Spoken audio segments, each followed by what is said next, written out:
Hello guys, welcome to Shomik's blogs. তো আজকের দাদার সাথে ওই যে মনসা পূজার পাতা তুলতে হয় না বিভিন্ন ধরনের, সেগুলো তোলার জন্য বের হয়েছিলাম। তো এই যে দেবাঞ্জন দাদা ওই যে আমাদের ব্রাহ্মণপাড়া কালীবাড়ির সামনে থেকে পাতা পাচ্ছিল। তারপর আম পাতা পাড়া শেষে আমরা পাহাড়ের উদ্দেশ্যে রওনা দিলাম। পাশে ছিল আমাদের লালু। এই যে দেবপ্রসাদ দাদা হাতে ওই যে কোঁড়া বলে না পাতা পাড়ার জন্য, সেটা হাতে নিয়েছিল। সাথে ছিল আয়ুষ, আমাদের দেবাঞ্জন দাদা। এই যে দেবাঞ্জন দাদা এই কিছু পাতা নিল, যেগুলো দরকারি পাতা সেগুলো দেখে দেখে নিচ্ছিল।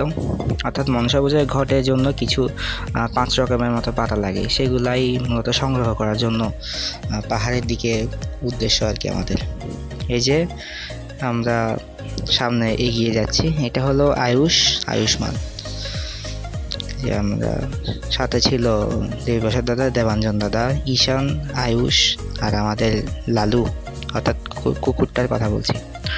তো পাত্তা নেওয়া শেষে চলে যাচ্ছি ঘরের দিকে। সবাই ভালো থাকবেন।